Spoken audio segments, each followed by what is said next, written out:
여러분 안녕하십니까? 주님의 평화를 빕니다. 요즘에 휴전의 소식이 들려옵니다. 참 좋은 일입니다. 그럼에도 불구하고 한편으로는 또 다른 전쟁이 시작됐다는 그런 소식을 듣기도 합니다. 인간 세상 속에서의 그 평안이라고 하는 것이 얼마나 소중한 것인지 다시 한번 생각을 하게 됩니다. 오늘 신명기 세 번째 시간으로서 신명기의 세 가지 주제에 대해서 신학적인 주제를 설명드리겠습니다. 기도하겠습니다. 하나님 감사합니다. 저희들로 하여금 오늘 주님을 바라볼 수 있는 눈과 마음을 허락해 주셔서 감사합니다. 세상 속에는 하나님을 바라보지 못하기 때문에 주님의 평안을 이루지 못하고 살고 있는 사람들이 너무나 많습니다. 그런 삶 때문에 아픔의 열매들을 저희들이 거둡니다. 오늘 저희들이 하나님이 주시는 말씀을 통해서 의의 열매, 평안의 열매를 거둘 수 있는 방법을 깨우칠 수 있게 도와주시옵소서. 예수님의 이름으로 기도합니다. 아멘. 신명기는 그야말로 그 제목부터 하나님의 그 명령을 다시금 반복하는 것입니다. 하나님의 명령을 반복한다는 것은 출애굽기, 레위기, 민수기 이 세 성경에 기록되어 있는 것이 반복된다고 볼 수가 있습니다. 반복되는 것이라면 중요하다는 얘기일 텐데 세 가지의 신학적인 주제가 있습니다. 신명기에 흐르는 세 가지의 주제가 있고 그 다음에 오늘 새벽에 보았던 신명기 18장 13절의 말씀 너는 내 하나님 여호와 앞에서 완전하여라 라고 말씀하신 이 한 문장이 신명기 전체의 주제라고 할 수가 있습니다. 자, 첫 번째 주제부터 세 번째 주제까지를 쭉 살펴드리겠는데요. 첫 번째는 하나님 사랑이라고 하는 주제이고요. 두 번째는 이웃 사랑이라는 주제, 그 다음에 세 번째 신학적인 주제는 들으라 이스라엘아, 쉐마라는 주제입니다. 첫 번째 신학의 주제인 하나님 사랑은 신명기 6장 5절에 그 근거를 두고 있습니다. 너는 마음을 다하고 뜻을 다하고 힘을 다하여 내 하나님 여호와를 사랑하라라는 것이에요. 하나님을 사랑하라라고 하는 것은 예수님이 인용을 하셨습니다. 마태, 마가, 누가 전부에 기록되어 있는데 예수님이 말씀하신 이것이 첫 번째 계명이다라고 말씀하신 부분이란 말이죠. 가장 큰 계명, 또 첫 번째 계명이에요. 둘째는 이와 같으니 내 이웃을 내 몸처럼 사랑해라라는 것이다. 율법의 전체가 이 모든 계명, 율법의 모든 계명들이 이것으로 이제 그 주제가 정해진 것이다라고 예수님 말씀하셨습니다. 이 신명기의 주제를 정확하게 예수님이 정리를 하신 거지요. 하나님 사랑과 이웃 사랑.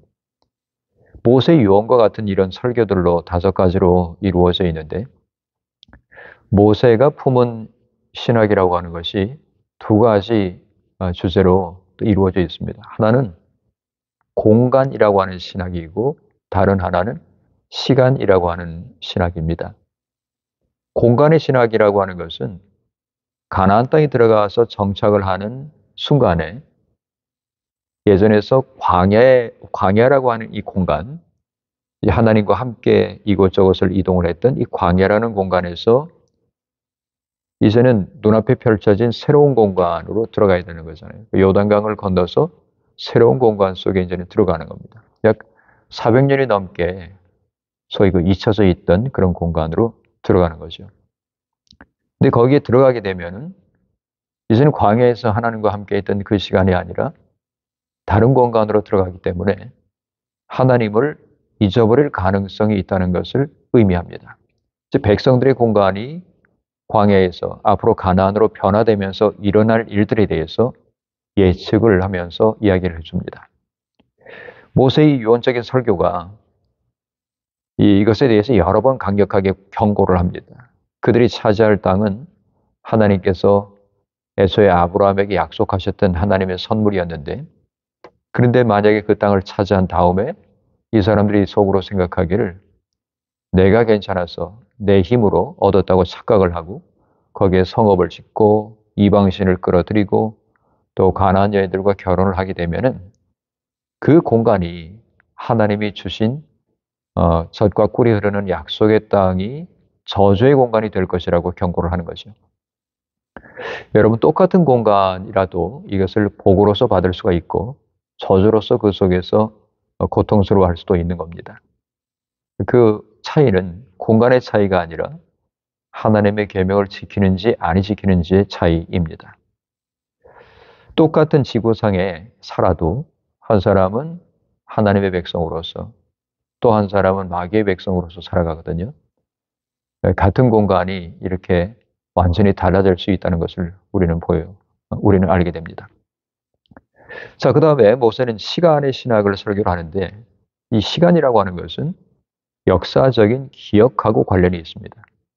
과거에 받았던 은혜를 기억함으로써 오늘 내가 감사하고 오늘 내가 하나님 은혜에 감사함으로써 내일을 소망하는 그런 역사의 신학이에요. 시간의 신학이라고 하는 것은 내 과거와 또 현재와 내 미래를 모든 시간들을 하나님의 시간으로 해석하고 살아가는 거죠. 이 모든 것이 하나님이 떠나 계시지 않고 하나님이 모든 시간에 거쳐가지고 우리를 인도하시고 오래 참으시면서 결국은 이 시간 속에서 하나님이 약속하신 것을 이루어내시고야만은 그 시간의 신학이에요. 신명기에서 수없이 반복하는 것은 과거에 있었던 얘기입니다. 즉 출애굽을 어떻게 하나님이 허락을 해주셨고 몇 개월 지나지 않아서 이제 시내산에서 어떻게 언약을 주셨고 하는 모든 이 시간적인 과거가 하나님의 통치라는 거지요. 그래서 이 하나님의 통치가 지금 우리에게 이루어지고 있고 앞으로도 마찬가지일 것이다. 즉 앞으로 너희들이 미래의 시간 속에서 하나님의 통치를 잘 받게 되면은 그때 하나님의 은혜를 받게 되고 복을 받게 될 거지만 그러나 하나님의 은혜, 예전의 그 역사적인 하나님의 은혜의 기억을 내 속에서 빼내버린다면, 즉 기억하지 않는다면 우리에게 미래는 없는 것이다 라는 얘기예요. 그래서 가나안 땅이라는 공간을 통해서 전 세계 인류를 구원하시고자 하는 하나님의 구원을 기억을 하고 하나님만을 사랑하고 이웃을 자신처럼 사랑하는 하나님의 나라를 이룰 때 그때 이 하나님의 공간과 하나님의 시간 속에서 아름다운 하나님의 나라가 이루어질 것이라는 얘기입니다. 특히 가나안 정착지에는 이 고아와 과부 또 나그네 우리 중에 거주하는 이 거류민들 이런 사람들 따뜻한 돌봄을 베풀어야 되는 곳이었어요. 그런 방법으로 하나님의 통치가 이루어지게 하는 그 공간과 시간인 것입니다. 이것이 이제 하나님의 사랑이라고 볼 수 있고요. 두 번째 주제는 이웃 사랑입니다. 우리가 이웃 사랑을 이야기할 때 가장 큰 질문 중에 하나가 뭐냐면 누가 내 이웃이냐? 라는 질문이 되겠지요. 누가 내 이웃입니까? 라고 묻는 것은 예수님께도 사람들이 물었어요. 역사적으로 이웃이 누구인가를 놓고서 세계의 정치 체제가 치열한 싸움을 싸워왔습니다. 첫 번째 있었던 것은 바로 봉건적인 정치 체제입니다. 주인하고 종의 관계만 존재하는 것, 그리고 왕정 체제가 바로 봉건 체제인데 여기는 사실상 이웃이라는 것을 존재를 하기 어렵습니다.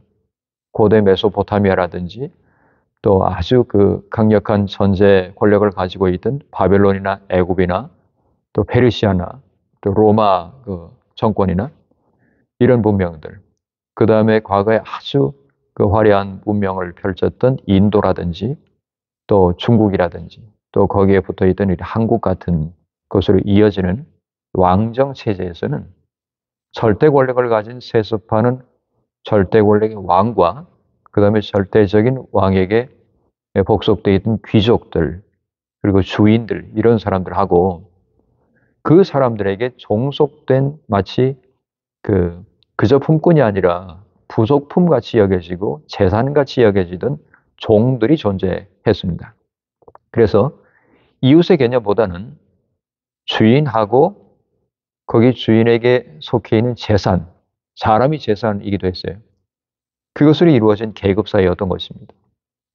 그렇지만 이 봉건 사회가 깨지고 그 자리에 새롭게 등장한 것이 바로 뭐냐면 바로 자본주의예요. 자본주의는 새로운 가면을 쓰고서 새로운 계급을 만들었는데 자본주의 체제가 만들어낸 새로운 계급은요. 가진 사람하고 가지지 못한 사람의 계급이 생겨나게 된 겁니다. 이건 계급입니다.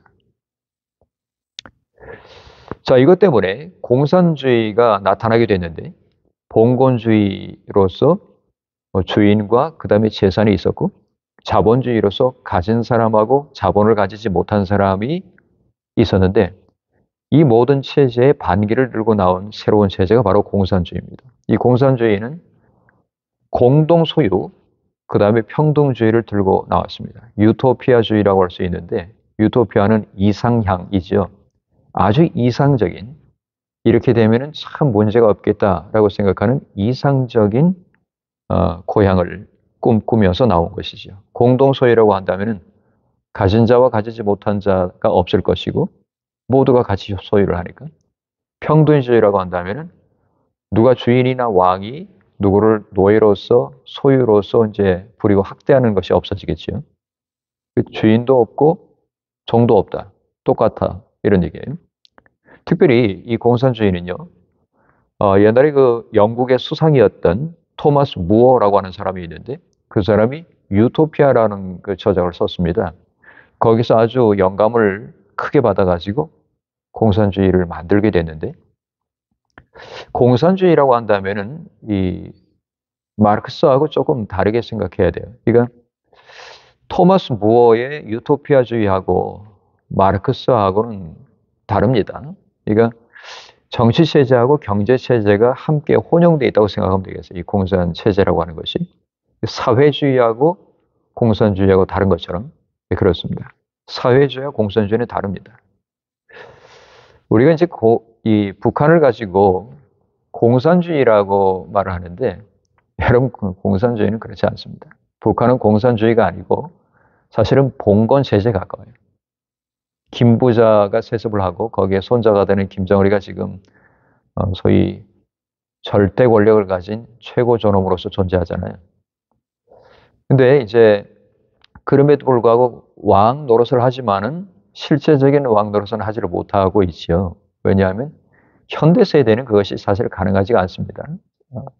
현대의 그 기술 사회 속에서는 또 장사를 거기서 이제 해야 먹고 살고 사람들이 기술을 통해 가지고 다른 나라의 지금 그 상황들을 알고 있기 때문에 이게 그 공포 정치 때문에 이것이 그 전복이 이루어지지 못하고 있는 상태인 것이지 아주 옛날의 왕처럼 그렇게 그 봉건적인 그런 권력을 누리지는 못하죠. 그래서 이 사람들 우리는 공산주의다라고 말하지 않고 사회주의라고 이제 말을 합니다. 사회주의 강성대국이라고 이제 본인들을 선전하죠. 따라서 공산주의와 사회주의는 다릅니다.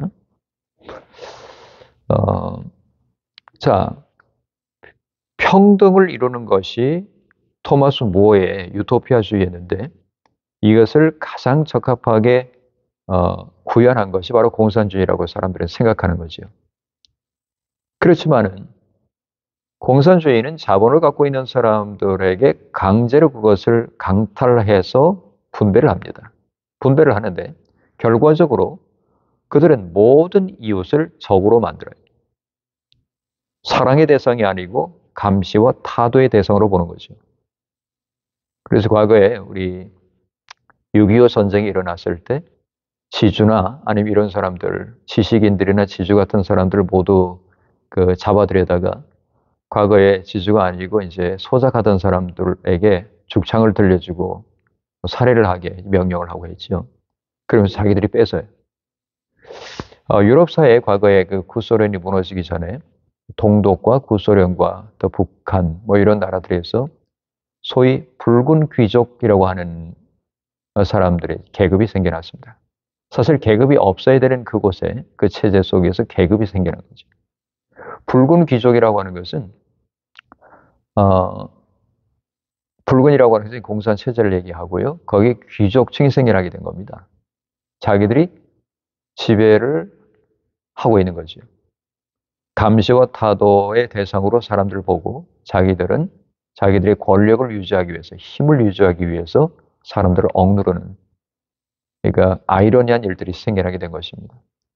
결국 역사의 실험 무대에서 그 이상향을 꿈꾸던 토마스 모어의 사상과 그 마르크스의 사상, 이런 것들이 실험 무대에서 실패했던 것이죠. 이 공산주의는 무너지게 됐습니다. 지금 있는 것은 사실은 공산주의의 어떤 체제의 껍데기만 남아있는 것이지, 사실은 다들 시장 경제를 가지고 있고 정치 체제하고 이제 버무려져 가지고 이상한 모습으로, 이것도 아니고 저것도 아닌 모습으로 변해 있는 것입니다. 자, 세 번째의 체제는 바로 신명기의 이웃사랑이에요. 이건 하나님의 통치입니다. 평등주의라고도 말할 수가 있는데 하나님 안에서의 평등주의예요. 즉 하나님은 선하신 아버지이시고 왕이기도 하지만 다스리신다는 입장에서는 왕이지만, 그러나 하나님은 우리를 그저 억누르고 다스리기 위해서가 아니라 사랑으로 돌보시고 낳고 또한 어머니처럼 붙들어 주시는 그 가족과도 같은 것이죠. 따라서 우리를 자녀로 삼으셨다고 하는 것은 그저 우리를 국민의 하나로 보는 것이 아니라 우리를 자식으로 보는 것이죠. 따라서 하나님을 왕으로서 우리가 모십니다마는 아버지라고 할 수가 있습니다. 하나님 안에서 모두가 고르게 평등하고 모두가 사랑으로 돌봄을 받고 가난한 자가 없이 모두가 하나님의 은혜의 복을 받는 것이에요. 마치 한 가족 속에서 선한 아버지가 자식들을 고르게 사랑하고 고르게 돌보고 고르게 풍성하게 만드는 그 복을 주는 그 근원과도 같은 것이죠. 따라서 이것을 위해서 사람들이 가지고 있는 나쁜 체제와 나쁜 생각들을 하나님은 뿌리 뽑기를 바라시는 겁니다. 토지라고 하는 것을 자본주의라든지 아니면 왕이 어떤 권력을 가지고 내가 저 땅을 갖고 싶어 하면서 갖다 뺏는다든지 이렇게 하지 못하고, 재물도 마찬가지로 가진 자와 가지지 못한 자들이 서로가 정말로 적이 되어서 착취를 하고 가진 자들은 더 풍성하게 되고 없는 사람들은 정말로 거기에 노비가 될 수밖에 없는 이런 모든 것들을 주님께서는 신명기의 법을 통해 가지고 고르게 만드시는 거죠. 따라서 결국은 토지는 하나님께 속해 있기 때문에 이 토지는 반드시 몇 년간 경작을 하다가 그 다음에는 그냥 둬야 된다. 쉬게 놔둬라. 하나님이 그렇게 하셨다. 재물도 마찬가지입니다. 하나님이 명하신 대로 다 잘 듣고 행한다면 너희 중에 가난한 자가 없을 것이다 라고 말씀하셨어요. 왜냐?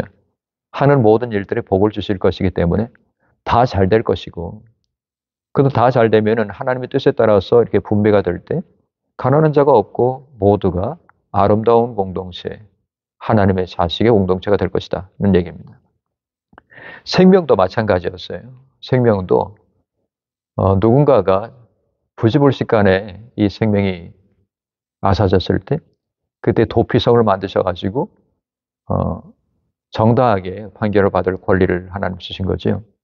그래서 안식년의 빚을 면제해 주는 것, 면제해다라고 말씀하신 것과 그 다음에 50년째 되면 이제 희년이 되는 것, 토지까지도 쉬게 해주는 것, 그 다음에 7째 해에는 무조건 종을 놓아주는 것, 그 다음에 종을 놓아줄 때는 빈손으로 돌려보내지 말고 풍성하게 안겨서 돌아갈 수 있도록 해주어라. 그 다음에 공정한 재판을 해야 된다. 또 도피성 제도, 나그네라든지 고아라든지 과부라든지 이런 사람들을 사랑하고 돌보는 일 같은 것, 이런 모든 것들을 그냥 알아서 가족이 하라 그렇게 하지 않고 공동체가 그것을 하라고 말씀하신 겁니다. 따라서 이스라엘 백성이라고 하는 것은 하나의 나라라기보다는 하나님이 아버지이신 하나의 공동체예요. 가족이에요. 우리도 마찬가지입니다. 어떤 사람은 애국해야 된다 얘기하는데 애국보다는 하나님 나라의 시각을 가지고 모든 나라들을 사랑하는 거죠. 우리나라도 사랑하고 또 여타 내가 미워하던 그런 나라들이 있다면 그 나라 속에서도 하나님의 의가 이루어지고 하나님의 나라가 이루어질 수 있도록 해 나가는 것이 우리 하나님의 사람들의 일인 것입니다. 국수주의가 됐을 때 이때는 굉장히 위험해요. 태극기 들고 막 가가지고 내 태극기 들고 이 반중 뭐 이런 거 하잖아요. 그게 하나님을 위한 것 같이 사람들이 생각하지만 사실은 그렇지가 않습니다. 하나님은 유대인들만을 위한 하나님이 아니기 때문이지요. 이렇게 되면은 하나님의 생각을 굉장히 편협하게 만드는 것이 돼요. 하나님은 모든 만국의 하나님이신 겁니다. 하나님의 사랑이 우리에게 부어진 것처럼 그 하나님의 사랑이 우리들과 또 온 사회와 또 세상 가운데 퍼져나가게 하는 것. 이것이 바로 신명기의 이웃사랑의 정신입니다. 이것이 하나님의 통치가 세상 끝에까지 다다르게 하는 것입니다.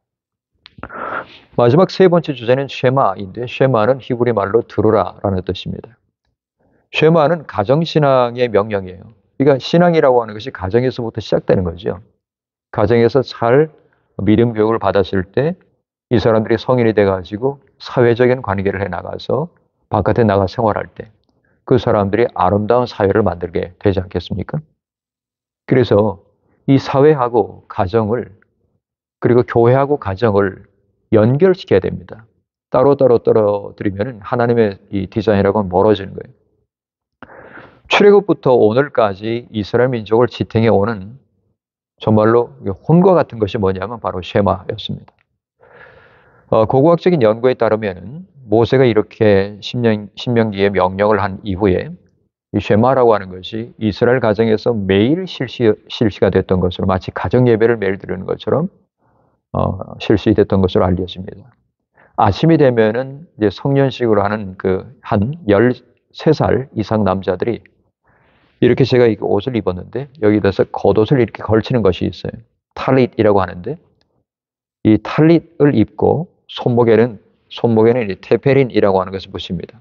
테페린은 가죽끈으로 해가지고 이렇게 성냥광만하게 해서 조그만 상자를 만들어 가지고 거기에 하나님의 말씀을 적은 것을 가지고 돌돌 말아서 집어넣어요. 그리고 그걸 가지고 팔뚝에다 이렇게 7번 감는 거예요. 그리고 예배에 참석합니다.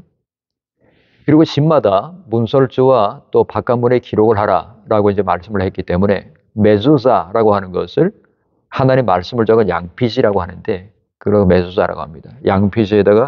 양피지를 집에 이제 문설주나 그다음에 바깥문에다가 붙여요. 그리고 집을 드나들 때마다 여호와께서 이 집을 지키시리라 라는 기도문을 외웠습니다. 그리고 저녁이 되면은 아버지가 아이들을 불러 모아놓고서는 선조들이 경험했던 출애굽의 얘기, 시내산의 언약 이런 것들을 다시 계속 얘기를 해주는 거예요. 지금도 이스라엘 가정 속에서 계속되는 이 쉐마는 3,000년이 넘은 세월 속에 일어났던 출애굽 사건과 시내산 언약을 오늘의 삶의 자리에서 시간을 뛰어넘어서 오늘의 기억을 하고 감사로 응답하고 내일의 희망을 가져오는 그런 놀라운 주제입니다. 오늘 세 가지 신명기에 나오는 주제를 봤습니다. 하나님 사랑의 주제, 그 다음에 하나님의 나라를 이룩하는 그 이웃 사랑의 주제, 그 다음에는 가정신앙의 명령을 과거를 기억하고 오늘의 하나님 앞에 감사하고 내일의 희망을 얘기하는 쉐마, 들으라의 주제, 이 세 가지 신학적 주제를 살펴보았습니다. 우리 같이 기도하겠습니다. 하나님 감사합니다. 저희들도 오늘의 시간이 그저 갑자기 주어진 것이 아니라 하나님이 쭉 역사해 오신 하나님의 은혜의 산물임을 깨닫게 하시고 오늘 감사함으로써 미래를 바라볼 줄 아는 우리 신앙이 되게 해주시옵소서. 예수님의 이름으로 기도합니다. 아멘.